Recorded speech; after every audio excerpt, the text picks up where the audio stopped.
All right, guys, today is Losi Day at the Hobby Town. We're gonna go get our Mini JRX2. All right, so I think they got a red one for us right back here. We're gonna go get it. Right there. Directions are hard.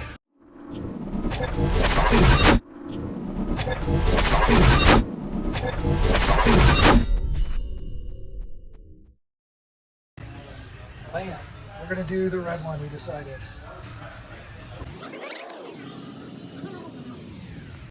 Bam! Bam! I got banana with the blue one. What do you think, buddy? What is this? RC car. What kind, though? Do you know what kind of RC car this is? What's it called? Do you remember this? Yes. What is that? Letter.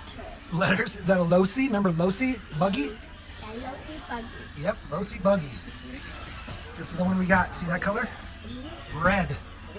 We almost got the black, but we got the red. Bam. Let's open it up. On my Team Losi stickers. They got the old school Losi stickers on there. Well, yeah, that's what I had for more. Oh, just to throw more on there. What color are you gonna get? Blue. Blue. So we'll have a red and a blue and maybe a black brushless. I don't know yet. So we are super stoked to open this up for you guys right now. I'm sure there's other box opening videos out there, but again, this one's ours. And so we're gonna talk about it a little bit, and we will open it up, show you what it's about, and when we get home, we'll probably do a little bit of running around just for fun, and then when we get home, we will compare it to the Mini Bs and Mini Ts, and just kind of show you the length differences, size difference. Maybe we'll do a speed difference. I don't know. We'll figure it out when we get there. But let's just go ahead and open this up while we're here at Hobby Town in Littleton. And yeah, thanks to those guys for reserving it for me. Losi, Horizon, send me out the next one. Come on. All right, guys. So we're gonna go ahead and open this guy up. We're gonna check it out, and when we get home, we're gonna do some comparisons to the Mini Bs and Mini Ts, and show you what they're about. Simple as that, it looks like.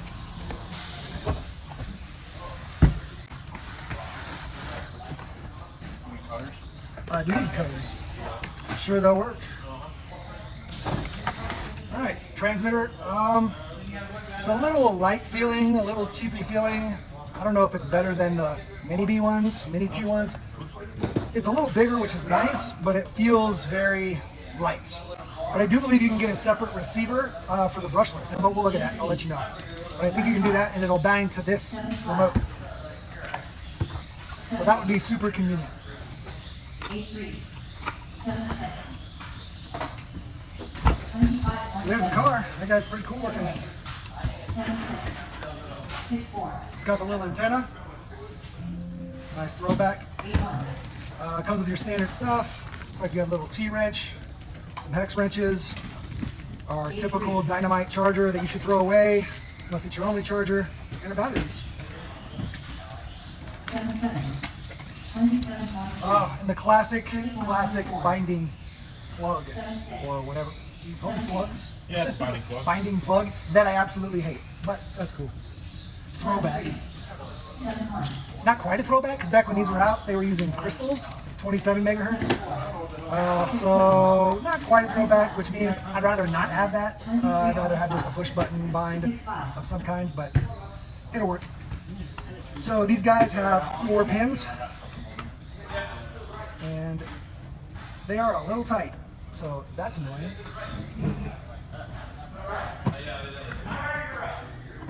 They got 4 body pins, dude, that sucks. I have a feeling that these things are going to be a little bit of a challenge to work on. Not challenge, but tedious. Maybe tedious is the word. And not just because of these body clips.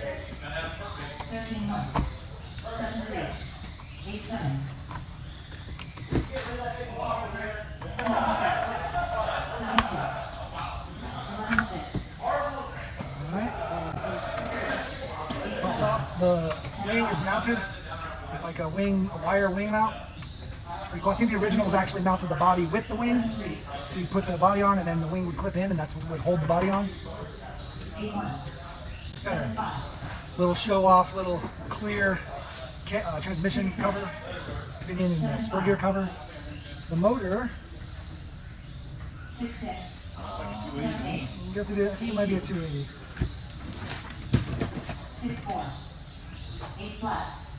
Tires are a little stiff, but that's okay. Got that unique trailing arm setup. Our shocks are the classic old school clamp type shocks and tons of little C-clips. Everything is C-clips. That's like the old low C mini T's and like that. Everything all over. C-clip, C-clip, all the front pins. All the hardware on these that are hex screws are metric now, whereas the original wasn't. So I'm surprised they don't give you a turnbuckle tool with these. That would have been kind of a nice little add with the rest of the tools. Looks like the axle shafts are plastic. These are plastic axle shafts, but they telescope in and out because there's so much travel. So I think that's probably better than a dog bone. But you're not going to bend them, you're going to break them. It comes with the same Spectrum servo as the Mini V's and the Mini T's. Same battery. Got a battery clip. Battery now. Oh, flipper. Battery just slides right out. And it's using the Spectrum 2-in-1. It's pretty clean. I think this is a fiberglass chassis. Maybe able to bind that to like a DSMR Spectrum radio. Yeah, you might be able to. I'll have to look into that. The like I said, I know they make another receiver that you can put in that'll allow you to do brushless. I believe this is like the old school transmission case with wing mount. I think what this was. Maybe they're using this. I don't remember. And these are really pre-compressed. Put them so far down stock. They're like all the way down. They're already pre. Oh, it's got a slide with like an Allen head on. Yeah, you slide it up and down. That's how they originally were. Yeah, it's pretty cool. I don't remember, man. I wanted to know those things when I was a kid so bad, but I ended up getting a junior key RC. Doesn't seem like there's too much slop in there. It's kind of nice because you're not getting the slop from the servo saver like the B's. The T's have a lot of slop because of that servo saver. This looks like it's almost I don't know if it's a better design, but definitely less slop. Fortunately, it doesn't look like you tighten these down in any way. Maybe you could shim them if you wanted to.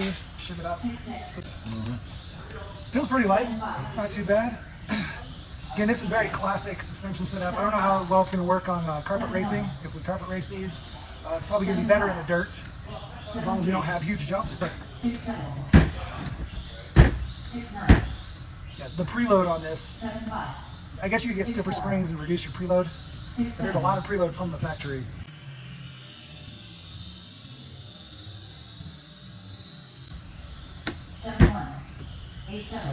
Heavier oil. Like our oil filled, right? Yeah, that should be. Yeah, we can also put heavier oil in there because it feels pretty light right now. But so we went and pulled off the wheels and tires on one side just to check it out. Looks like the front is straight up on the bearings, so there's no hex, there's no T-pin. It's just on the bearings, straight on there. So you cannot use the Mini B or Mini T wheels or tires. So that's unfortunate, but this is more true to the original. And then the rear just has the T-pin, which means you could probably use the original Mini T 1.0s. That may be a thing. And maybe you could put a hex on there. You just got to figure out make sure you're not offset more in the rear than the front. Or maybe you are, I don't know. It depends on how you want to run it, I guess, but you probably want to keep them close. But yeah, just so you know, that's kind of the setup so far. All right, let's throw a battery in it and drive it in circles.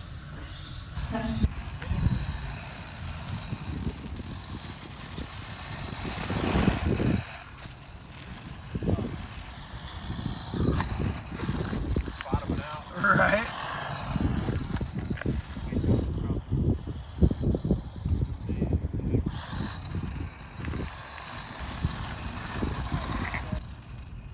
All right, get her back on 100. This is boring.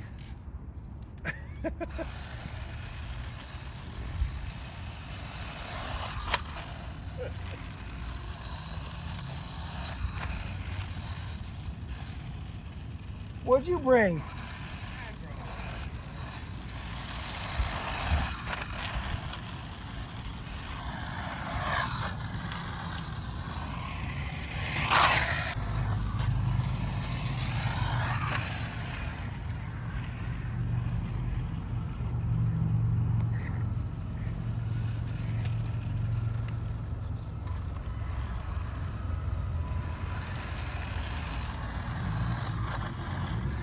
was a good shot.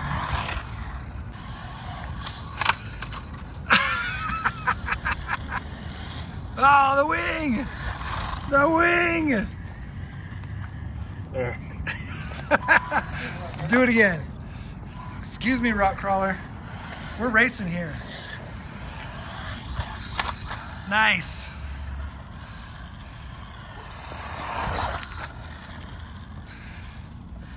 Wing does got a lot of good.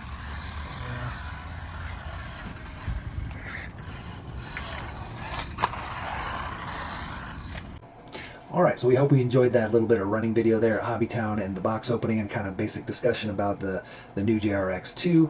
We're going to go ahead and compare it to the Mini B and the Mini T2.0 now. If you haven't already, be sure to like and subscribe, hit that bell button so you know when new videos are going to come up. And yeah, comment below any questions you might have about this thing, and yeah, we'll answer them. So let's go ahead and start the comparison. Alright, so here we have the 3 low-C minis in production, minis. And we're going to go ahead and kind of compare them. The Mini B, Mini T2.0, and then the new Mini JRX2. As you can see, they are very similar in size. These are considered 1/16th scale, and they're considering this one a 1/18th scale. But these two share all of the same components with the exception of the shock towers, because these shock towers need to have the mounts for the body. So the only real difference is going to be the length of the chassis. We'll go ahead and open these guys up.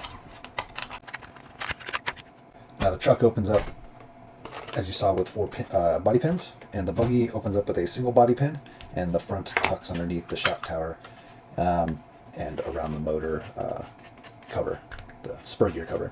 And actually, you could probably run this without the pin, just with the spur gear cover holding it in the front, and they stay on pretty tight. This guy, we've been messing with it, so we took out a lot of the pins. You don't really need the side pins, but maybe. It's got 2 side pins and a front and rear pin. The stock pins are very difficult to pull out, so we've replaced them with some pull tab pins.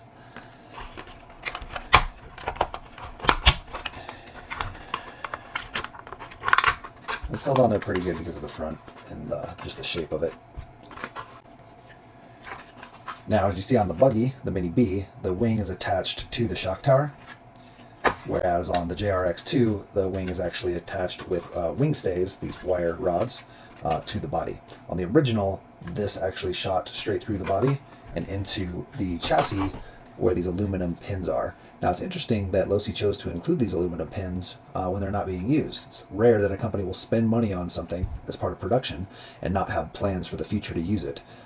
So my guess is they may end up offering some aftermarket, or maybe it was a fan service so that if people want to build wing stays that go in to hold the body on, they can. That would be much more convenient than the body pins. Maybe the Pro version will have it, and you can just use the front pin and the rear wing stay to hold the body on. You don't have to pull 4 pins. That would be nice. Alright, so here they are naked. Unfortunately, I don't have a brushed buggy right now. We are building one. So we've got the brushless. But the brushed system is the exact same in the truck as it is in the buggy. So just be aware of that. Now the brush motor that comes with the Mini T2.0 and the Mini B is going to be a 280 sized motor, which is the same here. It's a 280 sized motor. However, these two are a 47 turn and this one is a 42 turn. So this one's going to be a little bit more peppy. Also, this comes with a 17 tooth pinion, whereas these guys come with 16 tooth pinions. So again, that's going to give you a little bit more high end, so a little bit faster. Not much, but a little bit. They also, all 3 come with the same spur gear, which is the 60 tooth spur gear and slipper plate. The shocks are all the same on these guys, but very different here. We showed them before, they're not threaded. They use these collars to adjust the preload, and they are square topped. Of note, the Scuff Racing shock protectors that we use on the B also will work here on the JRX2. We did see some people talking about these shock towers. Now, these are the hard plastic shock towers, whereas the shock towers on this one are going to be fiberglass. Okay. Some people were talking about potentially coating the fiberglass with CA glue. Do that at your own risk. I'm not sure if it's going to help or hurt, but it should. The idea is that it just helps reinforce it, and you kind of cover the cut portions, the exterior portion here, and it will just help reinforce it. And again, I don't know. That's just something I saw people talking about.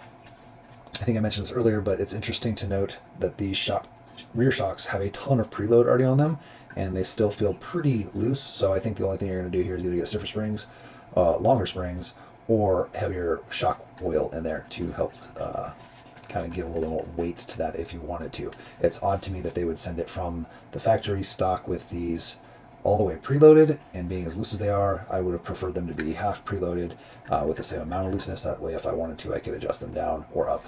So that's unfortunate. They do leak. You can see that, just like the Mini Bs and Mini T, aluminum oil-filled shocks. The stock Mini B and Mini Ts that are not the Pro Roller or the brushless come with plastic shock towers. This one's been upgraded to aluminum, but they usually come with plastic all around, whereas this guy's got the aluminums. Obviously, the rear suspension on these are very different, these two compared to this one. This has got the original kind of long arm suspension, as well as not really A-arms, they're more like links, and I do fear that these are going to be a weak point. So those may be ready for some aluminum upgrades. Also, these guys run on dog bones, whereas the JRX2 has, it's almost like a differential. There are sliding CVDs or ball joint or U-joints. So, and they telescope. Now they do all use the same stock servo, which is the Spectrum SX107. The electronics are different though. The Mini B and Mini T come with this radio. This radio disassembles into two pieces, and it's all digital in the buttons, with the exception of the on and off. You have your throttle trim up and down, and then your steering trim up and down, and then you can change your dual rate by holding the throttle and using the throttle trim. That'll change your dual rate up and down for throttle, and then same with steering. Dual rate, you turn it all the way one direction or the other, and up or down on that. You also have a reverse for steering, not throttle, and you have a channel 3 button. Okay, that's the extent of the Mini B and Mini T remote. And then the JRX2 is a Spectrum remote.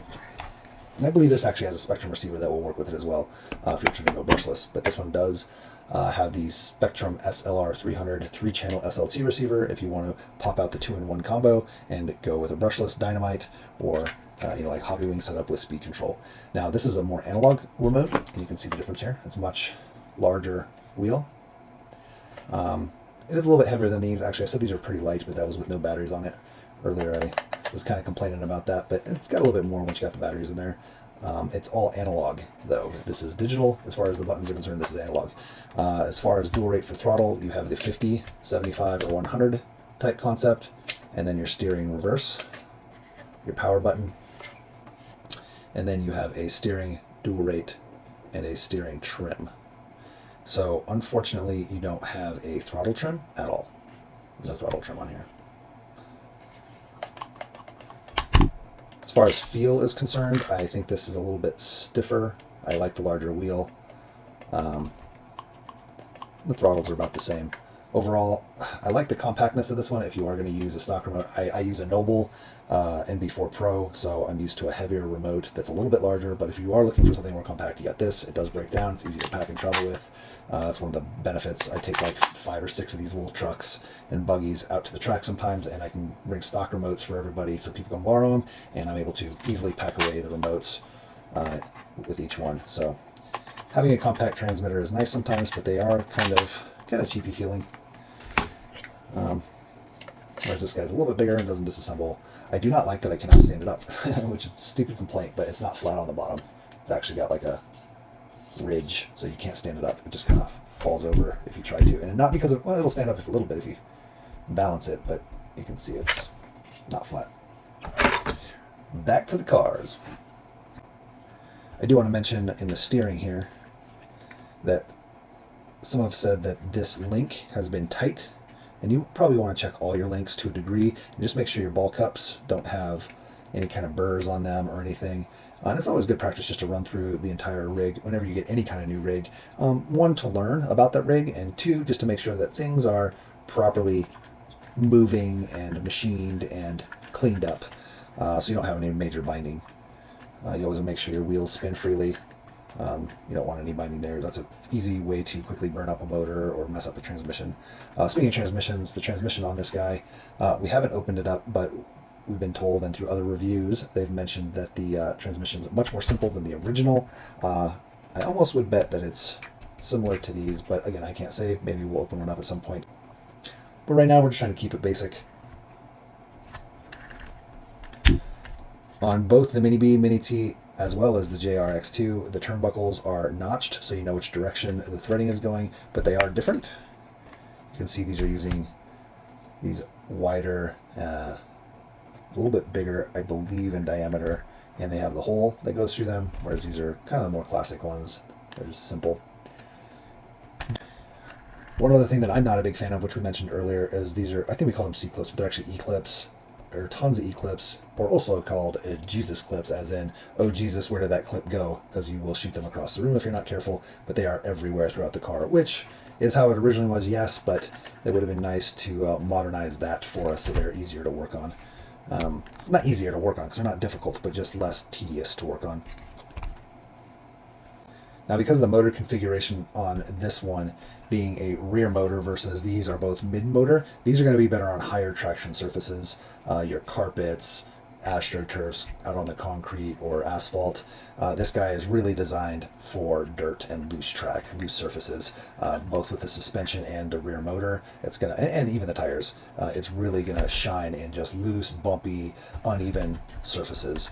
And you'll see that in our running footage, just how kind of cool this guy is as it runs around and shooting up booster tails. It really does well in just really bad surfaces. So it's pretty fun to run around, especially if you have like a homemade track, which is kind of what we were running it on, our start of a homemade track.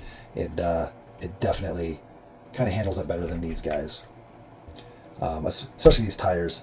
Now these step pins are fantastic. The bars are better on, you know, carpet and high grip surfaces, not so good in the dirt, but these are amazing in the dirt. And yeah.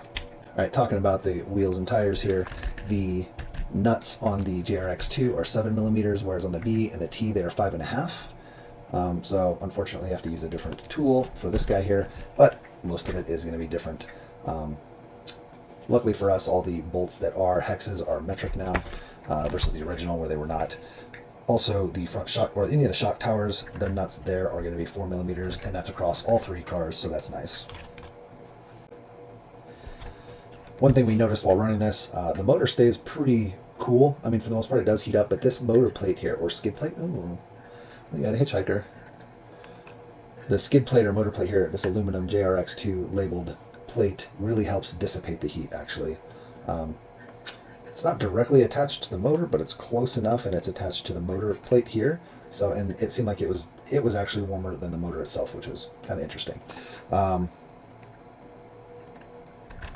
These guys don't really, they dissipate into the chassis overall, I guess, in the motor plate here, but it just seemed like it was helping dissipate the heat, so that was interesting to note.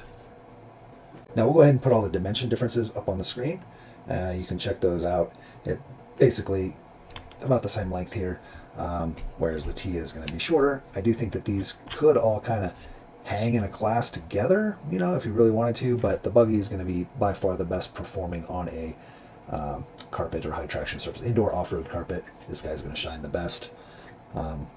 You would probably have to change, I mean, you definitely have to change your tires here, and probably do some shock adjustments pretty heavily to get them to perform, get this to perform really well. The front tires are also not so good on high traction surfaces, with the servo saver and it's not too bad a slop actually, but it is enough to where these are really going to perform best on loose dirt. The B has slop as well, and you can see it.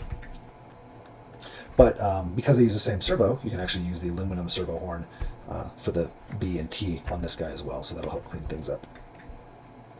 They do all come with the same battery. The brushless T does come with the 800 milliamp 50C, whereas these are all 650 20Cs when they're brushed.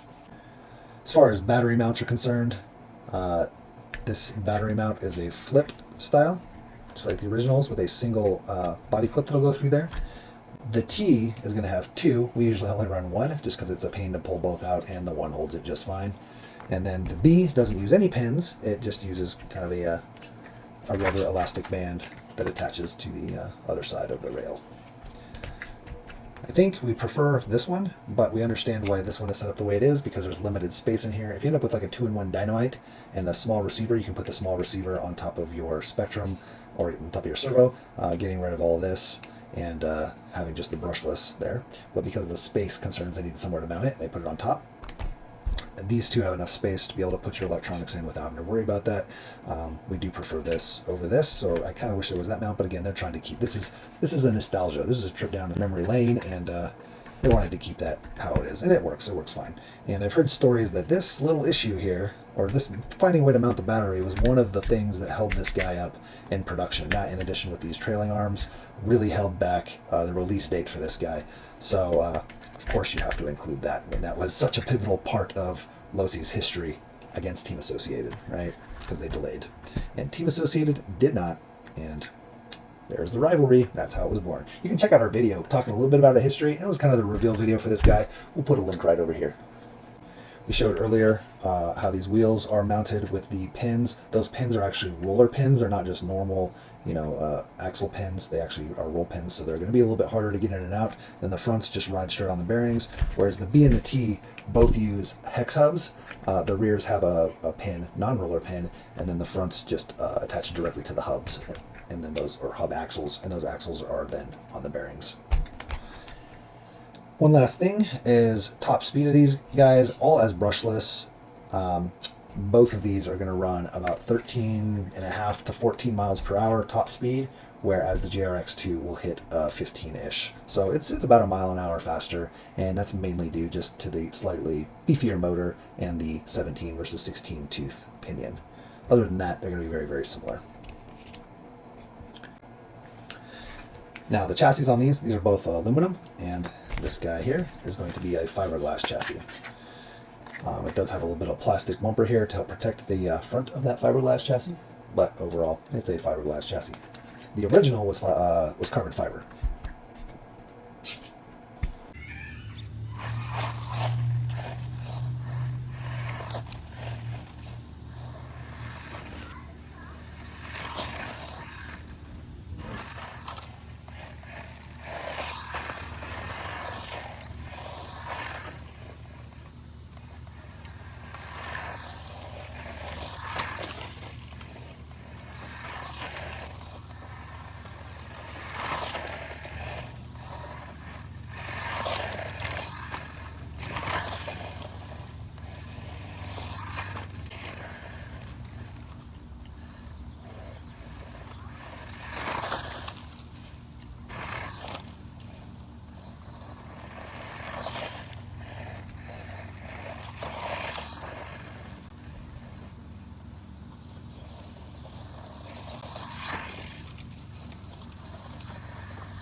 Oh no! So yeah, it looked like we broke something in that video, but we just popped off a turnbuckle. So we're good, nothing broke. So I hope you learned something from our little comparison between the three low-C minis that are currently in production, as well as our footage of us running the JRX2 in our little backyard track that we're sort of working on. It's not done yet. We're just kind of clearing some space and finding some dirt to throw around. Hope you liked the little rooster tails that was thrown up. We had a blast. This thing is awesome in the dirt. So yeah, hopefully we are able to make some more videos. I'm going to actually take this up and try to run it on the carpet track. I really hope they have some good aftermarket support for this. I would love to see some different tires, at least, so that we can try to run it on different surfaces, because tires are the biggest thing when it comes to the different surfaces that you want to run on. So we really want to try to run it on carpet with the rest of the Bs, maybe Ts. I don't know, maybe we'll just do a freestyle class or whatever. But I think it'd be fun to see all three out there, so we'll definitely get some footage out there, even if we're just messing around. See how it does. So yeah, I don't know if it's going to do so hot on the big jumps, but you know, maybe it'll do good on the whoops. Anyway, guys, again, like I said earlier, like, subscribe, share, hit the bell, give us comments. Well, actually, why don't you, if you made it this far, why don't you comment below? How about you comment down below, Dirty Gil, because this was Gil's low-C, and it got dirty. I mean, that's just after. That's just after like 15 minutes of running it, one pack maybe. We had a dirty track, so put Dirty Gil in the comments below, guys. All right, until next time, get out there, run your cars, crash them, smash them, bash them, but don't break any expensive parts or parts you can't even get yet. That would be bad. We need aftermarket. Come on, let's go.